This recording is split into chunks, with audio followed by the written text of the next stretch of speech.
마이클 잭슨이라고 여러분 잘 아시지요? 혹시 여러분들은 여러분의 얼굴이나 외모에 만족하시나요? 뭐 이 정도면 키도 괜찮고 인물도 괜찮고 뭐 건강하고 괜찮다. 저는 개인적으로는 만족을 안 하는데 목사로는 만족해요.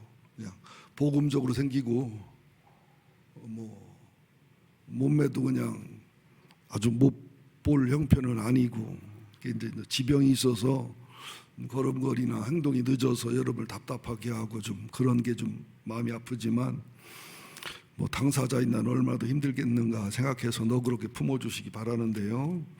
마이클 잭슨이 성형 중독인데요.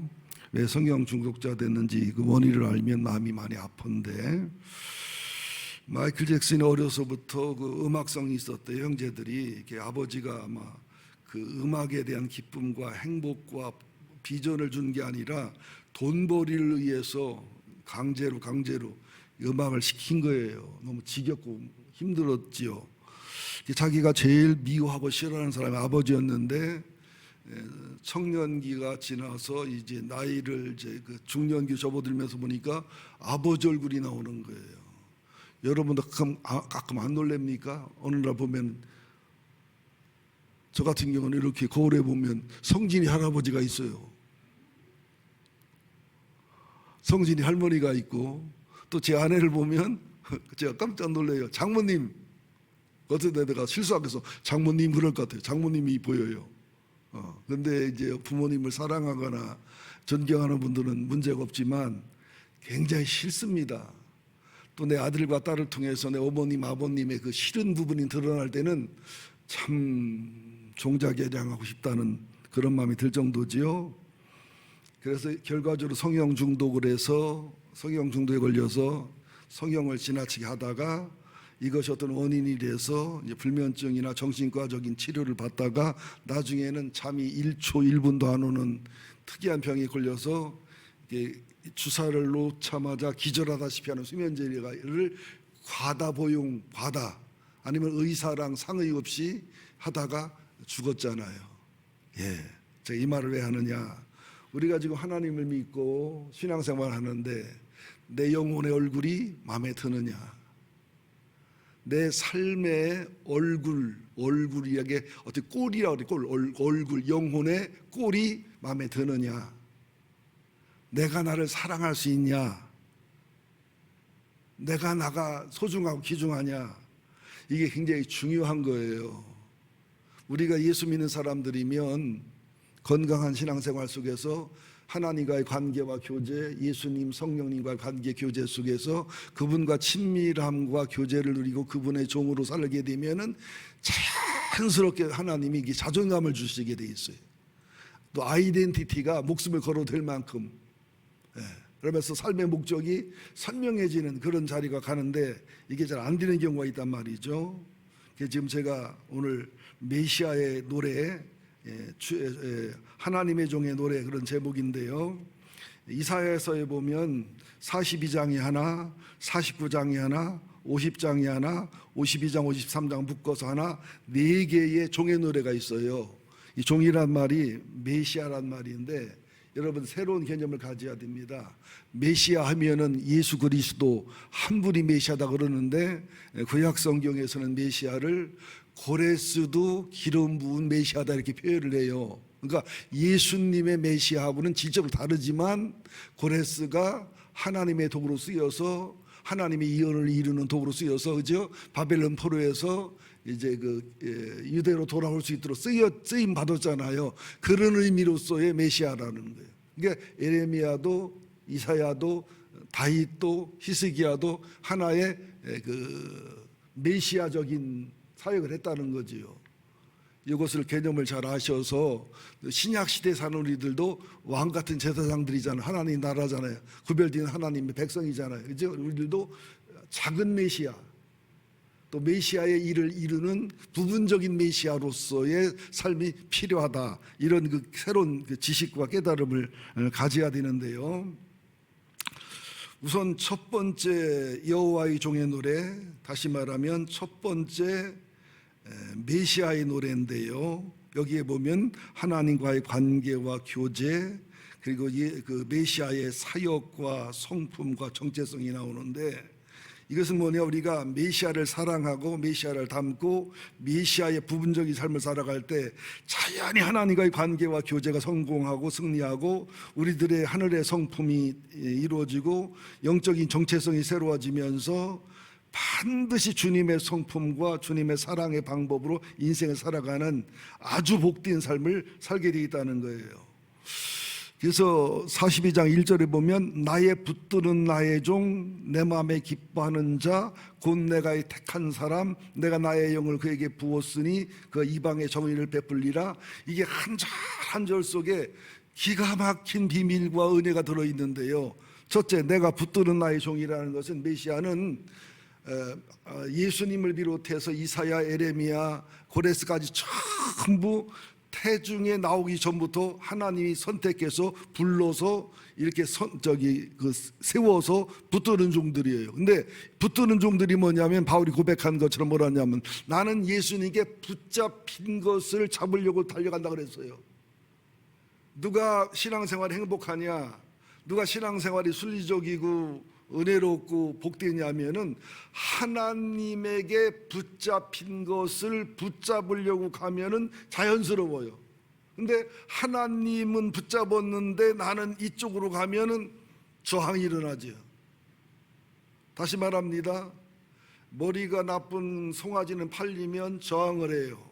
팔린 것도 모르고. 그러니까 주인들이, 새로 산 주인들이 때려주며 강제로 끌고 가야 돼요. 그러나 IQ가 상당히 높은 개들은 돈이 오가는 걸 보면서 팔렸다는 걸 알기 때문에 주인을 졸졸졸 따라가요. 우리는 하나님이 창조주이기 때문에 하나님 것이고, 주님이 구세주이기 때문에 하나님 것이고, 그분이 심판주이기 때문에 하나님 것이지요.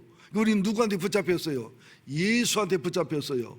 그러니까 주님이 하라는 것은 하고, 하지 말라는 것도 안 하고, 주님이 소원하고 목적하는 것은 나도 소원하고 목적하고, 이렇게 살아가는 것이 주님의 종으로, 하나님의 종으로, 작은 메시아로서의 삶이라는 거예요. 어때요? 여러분들은 지금 주님께 붙잡힌 것을 붙잡으려고 가요? 주님이 붙잡은 거하고 반대되는 쪽에 가고 있어요. 여기서 저항과 어려움이 오는 거예요. 그 수고하고 무거운 짐진 자들이라는 게 뭐냐면, 주님에게 붙잡힌 것을 붙잡으려고 안 하고 반대로 가는 사람들이 수고하고 무거운 짐진 자들이에요. 주 앞에 오면은 일단 힘이 있지요. 버팅기는 게 얼마나 힘든데요. 힘이 있죠. 그 다음에는 그분의 온유와 겸손 속에 그분의 멍에 메고 배우면 마음의 힘이 오는 이 비밀이 있지요. 여러분들 한번 자신을 돌아보시기 바라고요. 그 다음에는 내 마음에 기뻐하는 자라는 게 뭐냐면, 하나님이 우리를 사랑해도요 그냥 사랑한 게 아니에요. 그러니까 우리들이 이런 사랑이 없으니까 실감이 안 나는 거예요. 저는 상당히 순수한 사랑을 하고 사람을 사랑하면 그냥 정신없이 사랑하는 스타일이기 때문에 그 주님의 사랑을 좀 느낍니다. 정말로 내가 그냥 미치도록 사랑하는 남자든 여자든 자식이든 그들이 잘 되면 얼마나 행복해요. 그들이 잘못되면 얼마나 불행해요. 그죠? 또 짝사랑하는 남자나 짝사랑하는 여자가 날 보고 웃거나 화나게 대하면 그날은 천당이고, 짝사랑하는 남자나 여자 그날 날 쳐다보지 않거나 째리거나 비웃거나 조롱하면 그냥 지옥이 돼버리는, 그렇죠? 그러니까 우리들의 삶의 방식이, 삶의 선택이 하나님 앞에서의 붙잡힌 받은 삶을 사느냐, 붙잡힌 받은 것을 저항하느냐에 따라서 우리들이 주님의 소원이고 주님의 기쁨인 이런 존재라는 거예요. 여기서 엉뚱하게도 자존감이 나와요. 여기서 정체성이 나와요. 여기서 내 마음의 어떤 그 편안함과 내 마음의 두려움을 이기는 힘이 나온다고요. 두려움의 반대는 여러분 편안함이 아니에요. 하나님을 믿는 믿음이고 하나님에 대한 신뢰가 두려움의 반대입니다. 그 다음에 나의 택자라는 말은 굉장히 중요한데요. 우리는 어머니 뱃속에서 태어날 때부터 20억 대 1, 10억 대 1, 그런 아빠와 남자분의 이제 건강도에 따라 정자의 숫자에 따라 다르겠지만은, 여러분 대학이 아무리 좋아도 20억 대 1짜리 대학은 없어요. 회사가 아무리 좋아도 10억 대 1의 그죠? 기업체는 없어요. 우리는 이미 태어날 때 고르는 택자라는 거예요. 또 우리가 예수를 믿는 것만 해도 그렇잖아요. 지금 70억, 75억, 80억 인구 중에 예수 믿는 사람들이 뭐 3분의 1, 4분의 1, 그건 전부 명복상이고요. 진짜 천당 갈 수 있는, 진짜 구원받을 수 있는 사람은 1%, 2%도 안 돼요. 그냥 명목상 그리스도인이지, 그냥 미신적, 종교적으로 그렇게 믿는 것이지, 우리 같이 정통적으로, 그죠? 또 저같이 이렇게 성경적으로, 성경 원리대로 이런 경우는 드문 경우라 우리는 엄청나게 복받은, 그죠? 하나님이 붙드는 종이고, 하나님이 기뻐하는 종이고, 하나님이 택한 종이라는 것을 잊지 말아야 돼요. 이것이 행복이 돼야 돼요. 이것이 기쁨이 돼야 되고, 이것이 내 자존심이 돼야 되고, 자존감이 돼야 되고, 아이덴티티가 돼야 되고, 그죠? 이것이 힘이 돼야 되고, 이것이 내 의지가 돼야 되고, 내게 내 반석 위에 금과 은과 보석을 집을 진 이런 신앙이 돼야 될 줄로 믿습니다. 그 다음에 내가 나의 영을 부어준다. 여기는 깊은 뜻이 있어요. 하나님이 천지를 창조하실 때도 보면, 창세기 1장에 보면 뭐 그냥 물이 수면 위에 있고 하나님의 신이 수면 위에 운행하시고 뭐 혼란과 혼놀이고 그렇게 말씀하고 있는데, 하나님이 천지를 창조하시는데 말씀 하나님이신 예수님을 통하여, 그리고 하나님의 성령이 함께해서 천지 창조하지요. 세 분이 함께 동역하시지요. 또 사람을 창조할 때도 보면은 창조주란 그 히브리어 원어를 주로 엘로임이라는 단어를 쓰는데, 엘로임은 단수형 복수예요. 단수인데 복수예요. 복수형 단수예요. 복수인데 단수예요. 그래서 우리가 우리의 모양대로, 우리의 형상대로 우리가 사람을 만들고 그랬지요. 세 분 하나님이 같이 일하셨단 말이죠. 믿습니까? 또 주의 여호와의 종의 노래, 이사야서에 있는 여호와의 종의 노래 4개도 살펴보면 하나님이 메시아 될 예수를 선택을 해서 성자 예수지요. 그 다음에 반드시 기뻐하고 택하고 붙잡지만은 어떻게 하나님의 성령을 부으셔서, 이게 세 분 하나님이 일하신다는 거예요. 그러니까 어떤 역사고 사역이고 하나님은 세 분 하나님이 함께 일하시는 거예요. 이것은 부부가 하나 되고 목양이 하나 되는 것은 정상이 자연스러운 것이고, 하나가 안 되는 것은 인간적으로는 자연스럽지만 영적으로는 엄청 손해보고 엄청 마귀에게 속고 있는 거다. 그래서 열방에 정의를 베풀 자, 그러니까 예수님이 뭐 욕도 먹었고 오해도 받았고 멸시도 받았고 천대도 받았고 죽었고 했지만, 결과적으로 그분은 온 인류와 왕들이 무릎을 꿇는 승리자가 되었고, 섬까지, 그저 그 산골까지도 복음이 들어가는 복음의 전파자가 되었기 때문에 결과적으로 성취하고 승리한 사람이 여호와의 종의 노래다. 우리들도 이런 여호와의 종의 삶을 살아갈 때, 여호와의 종의 메시아적인 삶을 살아갈 때, 작은 메시아적인 삶을 살아갈 때, 이런 주님과의 관계와 교제의 정체성, 또 거기서 오는 자존감, 거기서 오는 성품, 거기서 오는 아름다운 든든함, 겁을 상실하다시피 해서 평강과 은혜가 있는 이 삶이 그 설교가 아니라, 간증이 아니라 실제적인 성경을 가르치는 게 아니라 성경 속에 숨은 하나님을 가르치는, 예수님에 대해서 얘기하는 게 아니라 예수님을 얘기하는, 성경에 대해서 얘기하는 게 아니라 성경 자체를 얘기하는 그런 설교자, 그런 성도, 그런 전도, 그런 교제로 흐름이 흐른다는 사실이죠. 자, 그러면서 이제 2절을 한번 보자고요. 2절, 3절을 묶어서 보자고요. 2절, 그는 애치지 아니하며 목소리를 높이지 아니하며 그 소리를 거리에 들리게 하지 아니하며. 무슨 말이냐? 사람들은 애치는 걸 좋아해요. 누가 알아주는 거, 어디 가면 돋보이는 거, 어디 가면 표신하는 거. 이쁜 여자들이 이런 병에 걸리면 그냥 자기 좋아하는 사람이 100명, 200명이라도 만족하지 않고, 또 자기 말고 다른 여자를 좋아하면 그걸 못 뺏겨서 그 여자가 뺏어다 나 좋아하게 하려는 이런 못된 게 사람 마음에 있단 말이죠. 잊히지 아니하며, 그러니까 예수님 제자들이 아니라 예수님 아우들이 형님은에 유명해지기 원하면서 시골에서 묻혀 살아 예수를 모르는 거거든요. 절대로 하나님의 종은 메시아적인 삶을 살아가는 사람들은 내가 유명해지기를, 내가 이름이 돋보이기를 원하는 마음이 없어요. 그게 안 생겨요. 또 목소리를 높이지 아니하며, 교회에서 목소리가 높은 사람이 겸손한 사람일까요? 목소리가 높이지 않은 사람이 겸손한 사람일까요? 교회에서 목소리를 높이는 사람이 이긴 사람일까요? 목소리를 높이지 않은 사람이 이긴 사람일까요?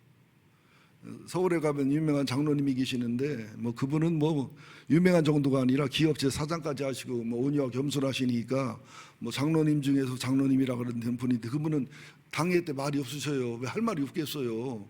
회장님이시고 굉장히 신앙생활 오래 하시고 4대 5대째 장로님인데, 근데 그분이 하는 고백이 뭔 줄 알아요? 나는 봉사를 많이 하고 기도를 많이 하고 우리 집안 식구가 200명 300명 되기 때문에 나는 말을 안 한다. 말을 적게 한다. 말을 높이지 않는다. 왜? 그분이 말하면 통과되거든요. 목사님도 또 그분이 또 틀린 말 안 하셔요. 그분이 말하면 목사님도 다른 당의원들도 다 감동하고 감격하고 오히려 목사님보다도 더 지지를 받는 경향이 있지요. 목사님이라는 의치가 있어 존중해드리지만, 그래서 나는 목소리를 높이지 않는다. 나는 헌금 많이 하는 대신에 말은 많이 안 한다. 그게 그 김도호 목사님이라든지 뭐 몇몇 목사님이 고백한 말씀이거든요. 또 거리에 들리게 하지 않는다. 이것도 뭐냐면 옛말 있죠. 여자 목소리가 담을 넘어가면 어쩌다 그러는데 남존여비 사상이 좀 있는 부분이긴 하지만, 예수님이 보세요 여러분들, 뭐 다투고 뭐 갈등도 있었지만 그래서 혈기를 부리고 그래서 분노해서 막 그러지 않았잖아요. 세리와 창기들을 사랑하고 섬기되 온유하고 겸손하게 따뜻하게 하고, 또 바리새인과 서기관들이 시비를 걸고 수많은 변론을 걸어올지라도 뭐 혈기와 분노로 싸우지 않고 차근차근 싸워 이기잖아요. 그죠? 우리 교회도 보면 남자들 왈랄랄랄랄 막 이길 것 같은데 조용히 잡는 여자가 여기 한 개 와서 한 분이 와 있어요. 카메라 비춰주면 되잖아. 누구라고는 말 안 하는데. 그러니까 예수님은 진짜 온유하시고 겸손하시고, 이게 우리들의 사역이 돼야 돼요. 저도 가만히 보면 막 외치려고 그래요. 내가 목사인데 말이지, 내가 설교자인데 말이지, 뭐 그렇게 안 들었냐고 막 그냥 외치려고 그래요. 아니 쟤도 그러더라고. 또 목소리를 높이는 거요. 아니 목사가 말씀 말 좀 들으라고. 또 거리에 들리게 해요. 좀 내가 뭐가 시끄럽고 뭐 목회자 사역자 할 때도 시끄럽게 하고, 또 뭐 이제 무슨 모임에도 시끄럽게 하고. 근데 많이는 안 하잖아. 그냥 가끔 하는 거지. 네. 그런데 우리들이 이렇게 하면서도 부끄러운 걸 모르는 것은 안타까운 거죠. 근데 예수님이 이랬다는 거예요. 메시아가 이래야 된다는 거예요. 교회가 이러면 편안해요. 그래 안 그래요? 어느 분은 그냥 한번 내가 얘기하면 법이요. 나는 제일 겁나는 게 누구냐면, 뭐 운동회의 때든 무슨 회의 때든 말씀을 하셨어. 그러면 말씀을 해서 그 가결했거나 이제 결정을 봤으면은 그렇게 했나는 점검해야 되는데, 몇 마디 말씀을 했는데 그 다음에 왜 내가 말했는데 안 했냐고 그러면 그 말한 걸 다 언제 해야? 아니 그려 안 그려? 그죠? 그리고 이분은 이렇게 참 그게 힘들어요. 그래서 애치지 아니하며 목소리를 높이지 아니하며 소리에 거리에 들리게 아니하며, 이런 겸손을 목회자들 자신부터 가져야 돼요. 목회자들 중에 독재하는 분들 너무 많아요. 그리고 제가 이제 권위가 없고 또 교인들에게 무시받고 뭐 별의별 뭐 말 듣고 하는 그런 아픔이 있는데, 그래도 나는 그 의로가 됩니다. 군대처럼 말이지. 목사가 얘기하면 그냥 탁탁탁탁 목사가 착착착착. 여기 군대가 아니고 교회예요. 안 하는 사람도 있고 하는 사람도 있고 따지는 사람도 있고 반항하는 사람도 있고 원망하는 사람도 있고. 아 그래야 교회지. 뭐 내가 뭐 별 달았어? 나도 가끔 별 달고 싶어하기야. 가끔. 주님에게는 거리주의가 하나도 없잖아요. 나는 큰 교회 목사님한테 가보면 CEO 냄새가 나. 그거는 바르게 목회한 게 아니에요. 절대로 담임 목사에게는 거리주의를 버리는 게 담임 목사 1번입니다. 제가 목회해 볼 때 1번. 2번은 뭐냐? 페르소나를 벗어야 돼요. 인기가 떨어져도 교인들에게 존경을 못 받아도 페르소나를 벗어야 돼요. 3번은 뭐냐? 교인들을 존중하고 존경해서 내 뜻이라도 내 체면을 손해보더라도 들어주고 수용할 수 있는, 뭐 너무 줏대고 쓰면 안 되지만 품어갈 수 있는, 그리고 가장 낮은 자세에서 상한 갈 때나 꺼져라는 등불을 끄지 않는 특히 그 사람을 사랑해봤자 목회가 분명히 손해인데도 사랑할 수 있는, 그 부목사를 품고 사랑해봤자 교인들에게 비난받고 원망 듣고 그런 부목사들 치고 되게 나중에 갈 때는 어떻게 하느냐면 구원해서 자기 세워준 건 모르고 보따리 안 쳐줬다 욕하고 상처받다 욕하고 가는 경우가 대부분입니다. 손해지요. 그럴지라도 주님이 그렇게 했기 때문에 그렇게 할 수 있는 거예요. 주님이 그렇게 살았단 말이죠. 우리는 친해서 뭔가 남을 수 있는 사람, 가까이에서 뭔가 도움되는 사람. 여러분 보세요. 여러분 친구들도요, 여러분이 도움이 안 된다고 하면 친구 전화도 안 옵니다. 여러분 전화가 자꾸 저기 돈 좀 빌려달라고 몇 번 하고 뭐 좀 힘든 소리 몇 번 하면요 전화 안 와요. 언제 전화 옵니까? 나한테 돈을 빌릴 수 있을 때, 내가 뭐 노트북을 했다가 뭐 소문 났을 때, 잘 됐을 때, 저도 한참 전성기 때는 전국서 전화 왔어요. 상담 치유해달라고도 오기도 하고, 부흥해달라고 오기도 하고, 뭐 세미나해달라고 오기도 하고, 나 만나고 싶다고 하고, 뭐 한 10년, 15년 그래. 나는 평생 그럴 줄 알았지. 나는 너무너무 이런 게 많잖아요. 그러나 주님은 뭐래요? 3절에 상한 갈 때는 갈 때가 연약했을 때가 없는데 상한 갈 때를 어디다 써요? 그래도 스스로 꺾어져 버리기 전까지는 포기하지 못하고, 등불도 꺼지기 전까지는 포기하지 못하고, 자식이 죽어갈 때 1% 확률이 있어도 0.5% 확률이 있어도 100%처럼 투자하는 게 부모님의 마음이란 말이죠. 그러니까 교회는 정말 우리끼리 얘기할게요. 예수님의 가르침, 메시아의 사역처럼 하면 교회 교인 줄어들기도 하고 교회 망하는 경우가 있습니다. 박윤선 박사님이라고 총신대 교수였던 유명한 존경받는 그 교수님 뭐라고 한 줄 알아요? 한국 교회가 메시아의 사역을 따라서, 예수님의 사역을 따라서 성경적인 양과 염소의 양과 목자의 원리를 따라 목회하면 되게 망할 텐데, 그런 교회가 10개에서 100개만 나오면 한국 교회는 산다 그랬어요. 그냥 게을러서 망하는 거 말고요. 그런데 4절이 뭡니까? 쇠하지 아니하며 낙담하지 아니하고 세상의 정의를 이르리니 섬들이 그분을 앙망하니로다. 자, 인간적인 방법이 통하는 것 같아요. 사람의 수단과 방법이 승리하는 것 같아요. 당연히 그러죠. 뭐가 잘 되고 뭐 보여지고 만져지는. 그런데 예수님은 쇠하는 것 같고 바보 되는 것 같고 거꾸로 가는 것 같고 뭔가 화가 나고, 그러니까 가룟 유다가 얼마나 배반감을 느껴서 예수를 팔아먹었겠어요. 막 얼마나 형제들을 예수님 바보 취급했겠어요. 그러나 주님은 이렇게 하나님의 종으로서, 하나님의 그 메시아로서 애치지 않고 높이지 않고 거리에 들리지 않고 상한 갈 때를 꺼져가는 등불을 끄지 않고 이 바보 손에 경영학적으로 안 맞는, 현실이 안 맞는 일을 했지만은 주님은 십자가와 부활로서 승리해서 승기해서 영원한 승리자가 돼서 지금 예수 이상 존귀하고 예수 이상 하나님의 사람으로, 예수 이상 하나님으로서 존경받고 진리받는 사람이 없잖아요. 진정한 승리자의 길, 그거라는 거예요. 우리들은 달라야 돼요. 예수 안 믿는 사람들하고는 달라야 돼요. 우리는 상한 갈 때를 꺾지 않는 거예요. 그 사람 사랑해서 남는 게 없어요. 그 사람한테 잘해줘서 이익 볼 게 없어요. 그래도 하는 거예요. 근데 우리는 많은 교 목사님들 보면요, 안 그러더라고요. 그 장로님, 그 성도님 새겨서 목회에 도움이 될 때, 헌금에 도움이 될 때, 이익이 될 때 하지요. 조금 손해가 될 것 같고, 뭐 이익이 안 될 것 같고, 그 사람 사랑해서 교인들 욕하고 비난할 것 같으면요, 멀리하고 계산상 안 하더라고요. 그건 목회자 얘기 아니라고 봐요, 저는요.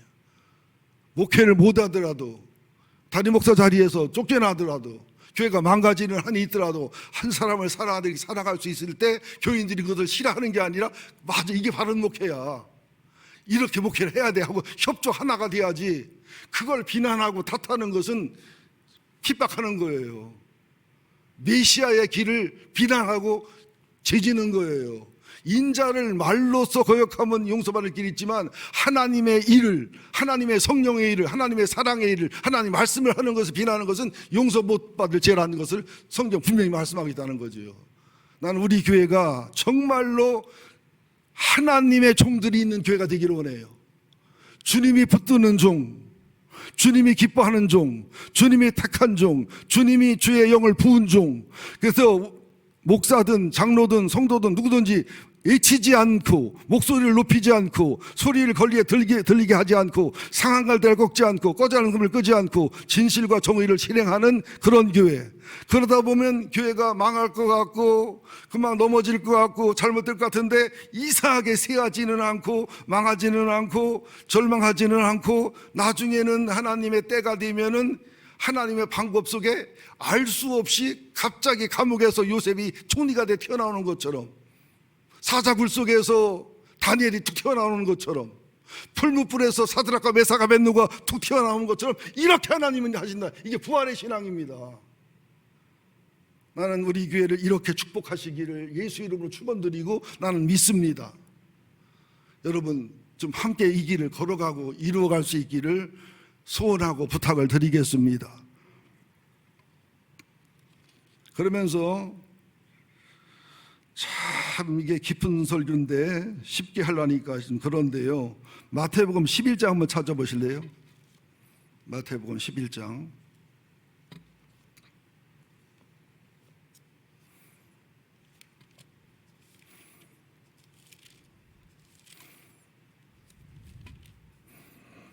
마태복음 11장 2절 3절 보고 나머지 또 봅니다.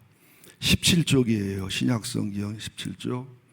마태복음 11장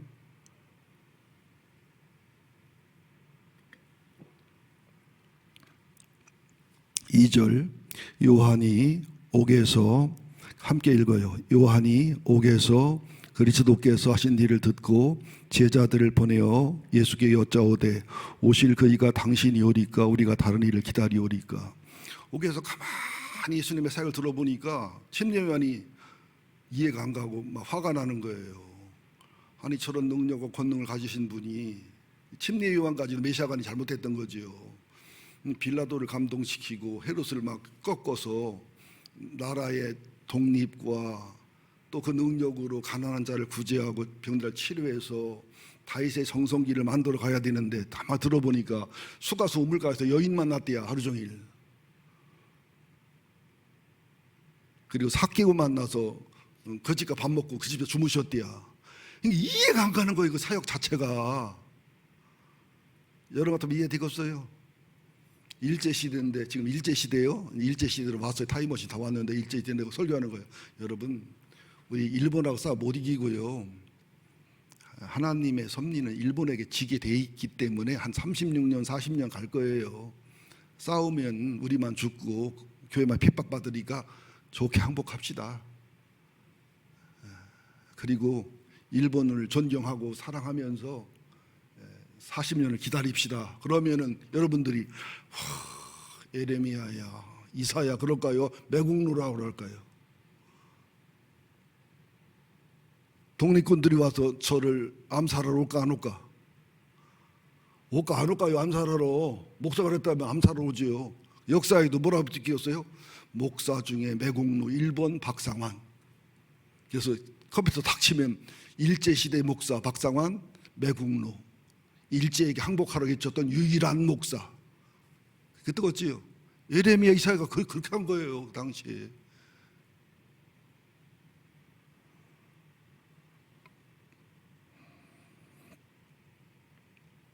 그 침례요한이 뭐라고 그래? 3절. 예수께 여짜오되 오실 그이가 당신이 오리까 우리가 다른 일을 기다리오리까.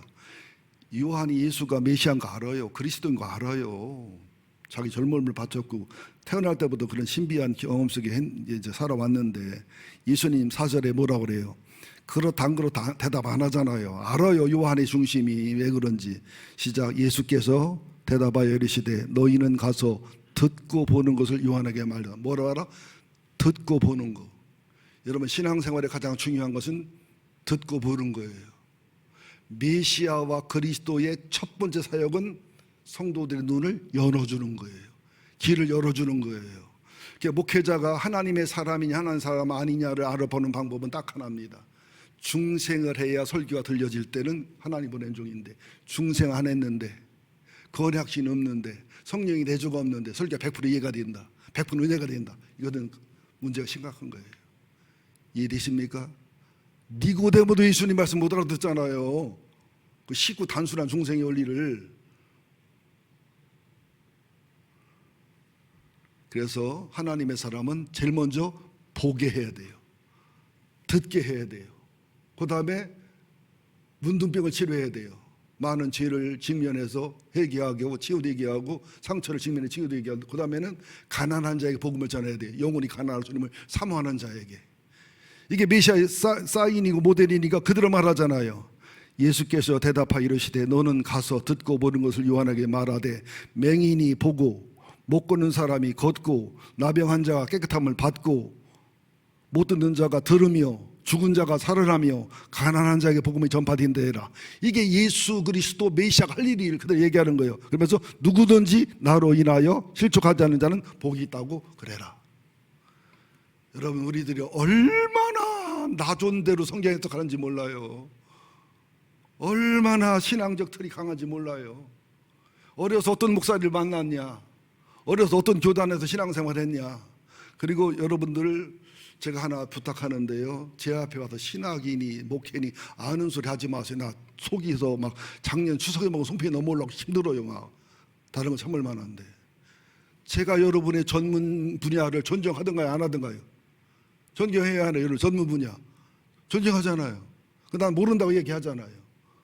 그리고 잡다한 지식을 하는 거지, 신앙을 모르면서 잡다한 지식을 많이 알기 때문에 신앙도 안다고 착각하는 것은 굉장히 부끄러운 일인 거라 그래요. 내가 부끄러워요, 여러분들. 자, 마태복음 12장 한번 또 찾아봅시다. 12장 17절 15절부터 볼까요? 마태복음 12장 15절 시작. 예수께서 아시고 거기를 떠나가시니 많은 사람이 따르는지라 예수께서 그들의 병을 고치시고 자기를 나타내지 말라 경고하셨으니. 왜? 애치고 들레고 설레지 않는 분이 예수님이니까.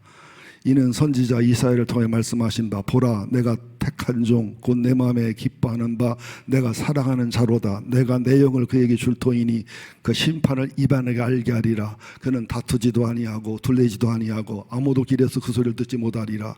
상한 갈대를 꺾지 아니하고 꺼져는 심지를 끄지 아니하기를 심판에 이길 때까지 하리라. 또한 이방인들이 그의 이름을 발하리라 함을 이루려 하심이라. 우리가 작은 메시아로서 이런 예수를 닮아야 돼요. 이런 예수님의 하나님을 향한 사랑, 순종, 성품, 사역의 자세, 사랑의 방법. 오늘 아침에도 엥 소리 나고 가만 보니까 김원식 장로님 오셔서 잔디밭에서 착 깎는데, 얼마나 어린애기 알밤처럼 갖고 놓으면 머리 이뻐요, 머리통 이뻐요. 우리 손자 마냥 기쁘고 사랑스럽더라고요. 그냥 신효성 권사님도 쫙 오셔서 지금 20년째 30년째 화장실 청소하시고, 또 우리 제 집사람도 좀 알아줘요. 좀 쓰레기 분리수거 하는 데는 도가 텄어. 목사님들의 사무장을 많이 수고하시는데 집사님에 가면은 많이 줄여요. 분리수거도 하고. 성도들 분리수거를 하면 가기야, 나부터도 분리수거를 난 안 하는 게 아니고 못해요. 어디다 넣는지를 모르겠어. 그게 이해가 안 가. 마태복음, 마가복음, 누가복음만 하겠는데 한데 그게 우리들의 또 사무장님의 그 병 들고 쓰러질 만큼 수고, 전 목사님 수고, 여러분들 수없이 많은 사람 수고가 이런 일을 이루잖아요. 예. 여러분, 주님을 닮아야 돼요. 주님처럼 하나님의 종의 자세를 가지고 그분처럼 온유하고 겸손해야 되고, 그분처럼 믿음의 법칙과 신앙의 법칙을 지켜서 망하는 것 같고 바보 같고 손해보는 것 같지만 결국 이기는 길을 걸어가야 돼요. 그래서 성도들은 바보 똑똑이 돼야 됩니다. 똑똑이 되거나 바보가 되거나 바보가 되면 안 된다는 거죠. 자, 이제 조금만 더 합시다.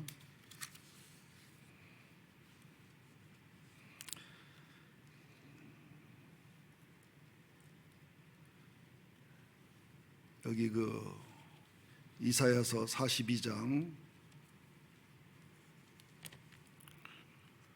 5절부터 9절까지 한번 간단하게 말씀드리고 마무리하겠습니다.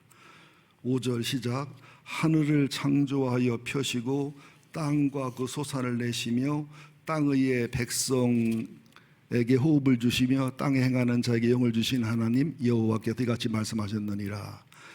여기에 비밀이 있어요. 쳐다보세요. 하나님이요 여러분에게 나타나실 때, 계시하실 때 이것을 신비주의라고 탓하면 안 되고요.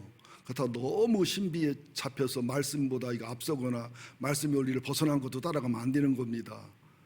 잘 들으셔야 됩니다. 그래서 좋은 책들을, 유명한 책들을 많이 읽으셔야 돼요. 신앙의 조화를 찾는 게 쉽지 않아요, 절대로 여러분들. 자, 하나님이 우리가 의기나 좌절이나 땅 끝에서 만나거나 땅 코너에서 만나거나 이게 외통수라고 그래요. 이때 하나님은 대부분 창조주 하나님으로 나타나십니다. 왜 나타나실까? 엘샤다이 하나님으로 나타나시지, 치료한 하나님으로 나타나시지. 이건 비밀이에요. 왜 창조주 하나님이 나타나시느냐? 창조주라고 하는 그 단어를 위해서 그 히브리어 하나님의 단어가 많지요. 야훼, 아도나이 뭐 여러 개 많이 있는데 그 중에 엘로힘이라는 말을 써요. 엘로힘은 단수형 복수인데 왜 엘로힘이란 말이 있는데 창조주란 말이 엘로힘인데 이 말을 또 동시에 어떻게 해석하냐면 마지막 날 우주 만물과 사람을 심판하는 심판주, 이게 두 가지 포함이 되어 있어요. 그러니까 사람을 만드신 하나님이 우리의 사건과 상황과 문제점을 해결할 수 있어요, 없어요? 예를 들어 말합시다. TV가 고장났는데 TV 수리를 배운 사람한테 가야 잘 해결해요? TV를 직접 만든 사람한테 가야 잘 해결해요? 아니 아무데나 뜯어서 밑에 패면 돼요. 포드라고 아시지요? 미국의 유명한 포드 그분이 70인가 75세 때 아침에 출근하는데 자기 포드차가 퍼져서 길가에 서 있는 거예요. 내려갔죠. 내려가서 젊은이 내가 좀 도와줄까 그랬더니 젊은이가 쳐다보더니 노인네가 뭘 알겠냐는 표정으로 내가 좀 포드사에서 근무도 했기 때문에 좀 알아 그랬더니 보시라고 보니까 막 2시간 3시간 쩔쩔매고 있고 막 김이 팡팡 올라오는데 2분을 만졌어요. 2분 3분 만져서 싹 고쳐놨어요. 그러니까 막 태도가 달라지지요. 고맙고 감사하고 하면서 큰 회사의 부회장인데 명함을 주면서 인사를 했어요. 그랬더니 포도도 명함을 주니까 누구요? 제널도 포도잖아요. 그죠? 포도회사 회장이니까 얼마나 놀랬겠어요. 그러니까 포도가 하는 말이 내가 이 차를 만들었다고 30년 40년 구상해서 만들고 설계해서 만들었기 때문에 나는 엔진 소리만 들으면 그죠? 차 상태만 보면 안다. 내가 남 만나길 잘했다. 그래서 우리는 창조주 하나님을 만나야 돼요. 나를 만드신 하나님. 왜 어머니 아버지가 나를 사랑합니까? 나를 임신해서 키워서 그죠? 내 피와 그죠? 내 살이 섞였기 때문에 최고 사랑은 부모님 사랑이잖아요. 누가 뭐라해도 친정엄마가 없는 분들은 참 마음 아파요. 그죠? 믿습니까? 하나님은 우리의 창조자예요. 또 마귀에게 팔린 것을 하나님을 버려가며 아들을 죽여가며 도로 사신 분이에요. 그죠? 그리고 마지막으로 심판할 분이에요. 그분 앞에 바르게 서는 거야말로 진짜 문제를 해결받는, 그죠? 진짜 승리자가 되는 비결이 있다. 그런 뜻으로서 5절이에요. 하늘을 창조하시고 펴시며 땅과 그 소산을 내시며 땅의 백성에게 호흡을 주시고 땅에 행하는 자에게 영을 주시는 하나님 여호와께서 이같이 말씀하신다. 여기도 보면 하나님, 성자 예수님, 성령님이 다 나오잖아요. 이어서 6절을 보자고요. 나 여호와가 의로를 불렀은즉, 이 말은 뭐냐면 의로 불렀다는 얘기를 잘 새겨 들으셔야 됩니다. 이 부분 의로 불렀다는 얘기는 네가 의로워 불렀다는 얘기가 아니에요.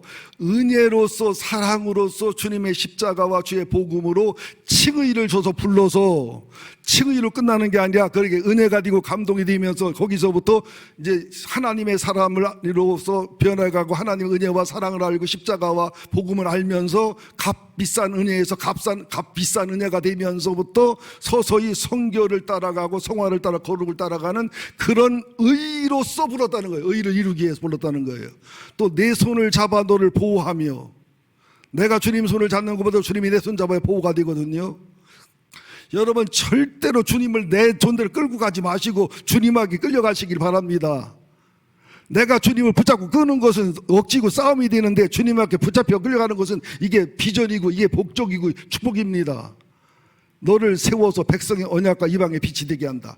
그런 메시아 예수를 통해서, 그런 고레스를 통해서, 그런 이사야를 통해서, 그런 하나님의 종들을 통해서 하나님의 약속을 지켜주시고 하나님 언약을 지켜주시고 하나님이 살아계심을 보여주시고 어둡고 캄캄한 곳에 하나님의 능력과 권능의 빛을 또 비치는 승리자 영광자의 빛의 도구로 쓰시는 하나님이다. 이게 얼마나 복된 말씀이냐. 이게 우리 교회가 가능하다는 거예요. 여러분들, 남의 얘기가 아니라 설교란 설교가 아니라 우리 목회자들이, 우리 장로님들이, 권사님들이 분명히 그런 기본이 돼 있으시거든요. 바탕 자체가 순수하시거든요. 그리고 목사가 너무 패서 그런다는데 여러분이 쓸만하지 못하면 패지도 않고 이런 설교도 안 했습니다. 좋게 하고 가다까지 쓸만하니까 패는 거예요. 쓸만하니까 훈련하고. 왜? 여기서 견디고 버티지 못하면 그거 어디다 써요 여러분들. 그 다음에 7절이 굉장히 중요합니다. 시작. 내가 눈먼 자들의 눈을 밝히고 갇힌 자를 감옥에서 이끌어내며 흑암에 앉은 자를 감방에 나오게 하고, 눈먼 자, 못 보는 자들을 보게 하고, 갇힌 자, 우리가 지혜에 갇히고 상처에 갇히고 학대에 갇히고 우리가 얼마나 나 스스로를 갇혀놓고 자유가 없다고 그러느냐고요. 또 감방, 그죠? 감옥이나 감방이나 그 말이지만 영적인 상황에 따라 누구는 지혜의 감옥, 누구는 돈의 감방, 누구는 영적인 눈먼 자, 감옥, 감방 전부가 뭡니까? 자유가 없고 언제 죽을지 모르고 두렵고 불안하고 초조하고 자기의 신분을 다 잃어버린 상태가 눈먼 자, 감옥, 감방이라는 거예요. 정말 우리는 감옥에 갇혀 살 사람들이 아니에요. 감방에서 살 사람들이 아니에요. 눈 먼저 살 사람이 아니에요. 눈을 떠서 맑고 밝게 보는 빛과 진리 속에 살아갈, 감옥을 벗어나고 감방을 벗어나서 자유롭게 살아가고 마음껏 살아가고 행복하게 살아가고 주님과 함께 자유를 누리면서 위대하고 멋진 요셉처럼 다니엘처럼, 그죠? 스룹바벨처럼 느헤미야처럼 위대한 삶을 살아갈 사람들임을 믿으셔야 됩니다. 예수님 언제 한번 당당하지 않은 적 있습니까? 예수님 언제 한번 배고프다고 쩔쩔매고 힘들다고 쩔쩔맨 적 있습니까? 바울도 자유자였잖아요. 나는 배고픔과 배부름에 부자와 가난함에 자유한다고 그러잖아요. 감옥 속에 있으면 큰소리 치잖아요. 내가 도와달라는 얘기 아니요. 도와줄 거 있으면 도와줘도 되지만 안 도와줘도 돼요. 결국 도와달라는 얘기요. 도와달라는 얘기도 큰소리 치면 하잖아요. 내가 없어서 그러는 게 아니라 뭐 없지 뭐 있어. 도와달라는 얘기를 큰소리 치며 하거든요. 이게 쇼하는 게 아니에요. 당당함이에요. 당당함. 우리 그리스도인들은 굶더라도 당당하게 굶어야 돼요. 아파도 당당하게 아프라니까. 나는 이 아픈 게 나는 주님을 닮게 하려 겸손하게 한 주님의 안전장치야. 당당하게 아프라고. 핑계로 드는 그 인간이 기대기지 그게. 이게 신앙의 비밀입니다. 여러분, 환경이 변해가지고 뭐가 좋아져서가 아니라 내 영혼 속에 변화가 일어나서, 내 영혼 속에 생각이 변화가 일어나고 지식이 변화가 일어나고, 이 보여지는 게 얼마나 잠깐이고 안 보여지는 게 신뢰가 온전하고, 이걸 알아지면은요 알 수 없는 담대함과 당당함과 돈키호테처럼 보이겠지요. 그러나 착한 돈키호테가 돼요. 이해할 수 없는 인간이 되겠지요. 그러나 때가 되면은 이해가 되는. 선지자들은요 50년, 100년, 500년을 놓고 얘기한 사람들이기 때문에 그 당시는 거의 정신병자 취급받았어요. 성격 이상자, 사이 부적응자 취급을 다 받았어요. 100% 받았습니다. 그러나 그 말을 버렸기 때문에 민족과 나라가 어떻게 결단났냐는 것을 알아야 된다는 거죠. 그러잖아요. 선지자들한테 네가 죽은 후에야 우리나라에 선지자 있었던 걸 그들이 알리라. 네가 죽은 후에야, 50년 후에, 100년 후에야. 8절 봅니다. 시작. 나는 여호와니 이는 내 이름이라. 나는 내 영광을 다른 자에게 내 찬송을 우상에 주지 아니하리라. 이렇게 3장에도 있죠. 나는 스스로 있는 자다. 나는 여호와다. 내 이름 밝히잖아요. 하나님이 사랑하는 자들에게는요 하나님을 알게 하고 사귀게 해요. 예수님을 알게 하고 사귀게 해요. 성령님을 알게 하고 사귀게 해요. 끊임없이 하나님의 이름을 여호와 이레에서 여호와 니시로, 여호와 니시, 여호와 샬롬으로, 여호와 라파라, 여호와 로이로 알아가게 하고, 예수님의 이름을 이름이 아니라 예수님의 성품과 속성을 알게 하고, 성령님의 깊이와 사랑을 알게 하고, 끊임없이 하나님을 사귀고 예수님을 사귀면서 끊임없이 알아가는. 여러분들은요, 잘 들으셔야 돼요. 한 5년 예수 믿으면 난 들을 게 없어, 설교가 그 말이고, 그것은 목사 잘못이든 본인 잘못, 심각하게 잘못이에요. 예수를 믿으면 믿을수록 새롭게 주님이 알아져야 돼요. 성경이 새롭게 들려져야 돼요.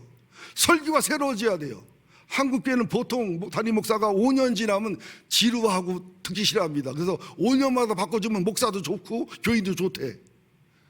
그럼 우리도 부부도 5년마다 바꾸는 거 해야 되건데, 헌법을 만들지 결혼하면 5년마다 바꾼다.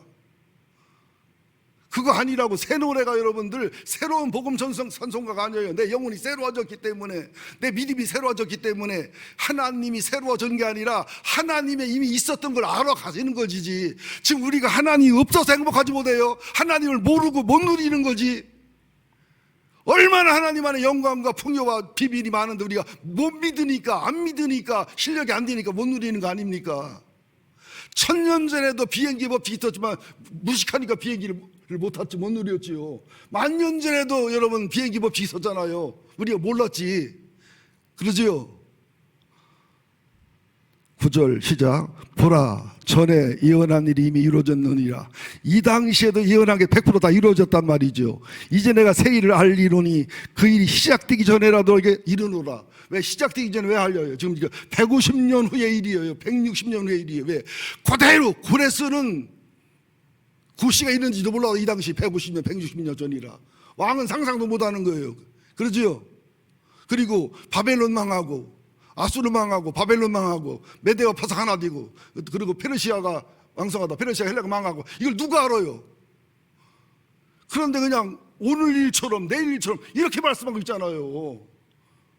점쟁이들한테 가면요, 여러분 속지 말아요. 이 말 저 말 시켜가지고 대강 때려잡아서 미래 얘기하는 거예요. 과거는 맞추는데 미래는 나만큼도 못 맞춰. 나한테 와. 내가 점집에 반만 받을게 나는. 여러분, 하나님은 100%입니다. 우리가 믿음이 적거나 믿음이 병들었거나 믿음이 편협하거나 영성이 편협하거나 하나님을 내 틀에 가두거나 이런 어떤 문제만 해결되면요, 하나님 믿는 거, 예수 믿고 성령님 믿고 성령 믿는 것은 참 행복한 일이에요. 정말 기쁘고 즐거운 일이에요. 그래서 지금 예수님의 사역이 제사장의 사역, 선지자 사역, 메시아 사역 이렇게 쭉 있는데 그걸 다 말할 수는 없고, 마지막 이사야서 42장 하고 마치겠습니다. 42장 23절. 이렇게 목이 터지게 설교했습니다. 이게 목이 터지게 말씀을 가르쳤습니다. 그럼 여러분 어떻게 돼야 되겠냐? 여러분의 반응에 대해서 도전하는 거예요. 이사야 42장 23절 시작. 너희 중에 이 일에 귀를 기울이겠느냐? 누가 뒤에 올 일을 삼가 듣겠느냐? 사랑하는 성도 여러분들, 이사야가 말하면 사랑하는 유대 백성들아, 이렇게 예언하고 있는데, 이렇게 말씀하고 있는데, 이렇게 말씀을 해석하고 있는데 누가 이 일에 귀를 기울이고 있냐? 누가 이걸 심각하게 생각하고 듣고 있냐? 다음에 될 일에 대해서 심각하게 정말로 두렵고 떨림으로 듣고 있냐? 여러분, 오늘 설교를 들어야 돼요. 들으셔야 됩니다. 그리고 믿으셔야 돼요. 그리고 청종하셔야 돼요. 24절. 야곱이 탈취를 당하게 하신 자가 누구냐?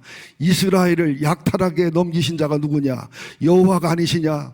왜 그랬겠어요? 아수르에게 졌다 소리 들어가며, 바벨론에게 졌다 소리 들어가며, 하나님 이것밖에 안 되냐 소리 들어가며, 왜 하나님이 그랬냐는 거예요. 우리가 그에게 범죄하였도다. 그들이 그의 길로 다니기를 원하지 아니하며 그의 교훈을 순종하지 아니하므로, 그러니까 하나님께 붙잡힌 것을 잡으려고 하지 않고 하나님이 가르친 길을 가지 않고 자기 일을 가고 하나님 교회를 순종하지 않고 내 마음대로 사는 사다기 시대의 삶을 살아왔기 때문에 그렇다는 거예요. 25절. 굉장히 중요합니다. 여러분들, 코로나19가 마치느냐? 코로나19가 이제 시작이라도 심각해지느냐? 25절에 달려있어요. 그러므로 여호와께서 맹렬한 진노와 전쟁의 의력을 이스라엘에게 쏟아 부으심에, 그때는 아수르에게 망해버렸고 바벨론을 망해버렸고 아수르는 북왕국은 없어져 버렸고 남왕국은 소수가 포로로 갔고 소수가 포로 돌아와서 회복은 했지만 쏟아부으심에 그 사방에서 불타오르나 깨닫지 못하고 몸이 타다 마음에 드는 자가 두지 아니한다. 무슨 말이냐? 어떻게 예루살렘이 망할 수 있어? 하나님 살아계시다면 이렇게 원망이나 하지요. 하나님이 졌다고 이렇게 실망이나 하지요. 왜 하나님이 아수르에게 북왕국을 망하게 하고 남왕유다는 바벨론을 망해서 포로로 잡혀가게 하는지를 모르고 못 듣고 안 듣고 못 깨닫고 이러고 있다는 거예요. 나중에는 나라가 타고 성전이 타고 내 몸이 타고 내 민족이 타도 깨닫지 못하고 원망하고 불평하고 짜증만 하고 있는 너희들아, 들어라 이 말, 들어라 좀 깨달아라, 고쳐라. 얼마든지 이사야와 예레미야가 미리 한 말을 들었으면 바벨론 포로 안 가도 되잖아요. 이스라엘이 안 망해도 되잖아요. 그러나 어느 시점이 지나니까 예레미야가 이제 망할 거니까 망하지 말라고 기도하지 말아라, 포로로 간다고 선언해라. 어느 시점이 지나니까. 나는 예수님의 심정과 선지자의 심정을 알면서 정말로 제가 부족하고 연약하고 하나님이 여러분에게 나사이를 가려가지고 저한테 상처받고 실망하고 저를 무시하게 하고 저를 깐보게도 하고 참 저도 아프고 힘든데, 그래서 가리는 것이 너무 마음이 아파요. 이제 여러분들, 너희 중에 누가 이 일의 귀를 기울이겠느냐? 누가 디오리를 삼가 듣겠느냐? 코로나19로 끝나느냐? 훨씬 심각한 게 오느냐? 더 심각한 게 오느냐? 전쟁이 오느냐? 더 심각한 게 오느냐? 나라가 타고 민족이 타고 내가 타는 땅까지 오느냐? 아니면 여기서 끝나느냐는 우리에게 달려있어요. 코로나19 중단되라고 절대로 하나님 기도 안 듣습니다. 절대로 안 듣습니다. 우리가 회개하는 거예요. 지금 주의 음성을 듣는 거예요. 지금 주의 소원을 듣는 거예요. 주님의 마음에 듣는 사람이 되는 거예요. 그럼 코로나19 잠시 멈춥니다. 여러분들 쉽게 해결돼요. 하나님은 회개하는 자의 기도를 금방 들어주셔요. 히스기야가 사람 사고 돈 사서 아수르왕 싸우다가 등신짓 하다가 다 잃어버리고 안 되니까 하나님과 이사야 그때가 의지한 거예요. 그때 의지하고 기도하니까 그냥 아수르를 한 방에 죽여서 멸망시켜서 히스기야를 의대한 대군 만들고 의대한 영웅 만들잖아요. 여러분, 우리 회개하면 그동안 죄 지은 거 하나님은 기억도 안 하시고 우리 영웅을 만드십니다. 성령을 쫓아 믿음으로 살아가면 우리들의 잘못과 악함과 패역한 말들을 다 불태워 없애버리고 피로 씻어버리시고 우리들에게 의대한 부흥과 의대한 승리와 의대한 축복을 바로 주시는 그런 하나님이십니다. 이분을 믿으시기 바라요. 하나님은 지금도 외칩니다. 들으라고, 제발 들으라고. 제발 듣고 행동에 옮기라고. 나중에는 나라가 타고 내 집이 타고 네가 타고 네 몸뚱이가 네 자식이 타는 날까지 올 거라고 말씀을 하고 있단 말이에요. 지금 내가 하나님 보여주고 알게 한 거래 말 못합니다. 지금 그래서 이 미친 소리를 하는 거예요. 이 말도 안 되는 소리를 하는 거예요. 여러분, 제 말이 아니고 주님의 말이잖아요. 주의 음성이잖아요. 들으시기 바랍니다. 그러면 하나님이 코로나를 멈출 뿐만 아니라 힘들고 어려웠던 걸 보상하실 겁니다. 의리한 부흥을 주실 것입니다. 우리가 상상하지 못했던 감옥 속에 있던 요셉이 총리로 툭 튀어나오는 것처럼, 사자굴 속에 있던 다니엘이 툭 튀어나오는 것처럼, 불꽃 속에 있던 사드락 메삭 아벤느고가 툭 튀어나오는 것처럼 그런 기적과 그런 살아계심을 하나님은 보여줄 거라는 거예요. 기도하시기 바랍니다. 하나님 고맙습니다. 오늘도 주신 말씀 속에서 생명과 의리를 찾게 하여 주옵시고 이 시대를 분별하고 깨닫게 하시사 메시아의 노래, 종의 노래를 우리도 부르게 하여 주옵소서. 메시아의 사역과 성품을 나도 담게 하여 주옵소서. 그리고 말씀을 듣고 돌이키는 자가 되게 하여 주옵소서. 코로나19를 하나님 해결해 달라고 기도하는 것은 주님 듣지 않습니다. 그 원인을 찾아 회개하고 원인을 찾아 주님 앞에 기쁨이 될 때 주님은 멈출 뿐만 아니라 새로운 부활의 신앙으로 우리를 하나님 감옥에서 총리인 요셉이 툭 하고 튀어나오듯, 사자굴 속에서 승리자 다니엘이 툭 튀어나오듯, 불꽃 속에서 사드락 메삭 아벤느고가 툭 튀어나와 그 이방 왕들에게, 악한 교만한 왕들에게 하나님의 살아계심을 증명하고 하나님께 그들이 무릎 꿇게 하듯이 주님의 승리와 영광을 줄 줄로 믿습니다. 거룩한 부흥을, 거룩한 간증을, 거룩한 승리를 체험하는 저희가 되게 하여 주옵소서. 예수님의 이름으로 기도합니다. 아멘.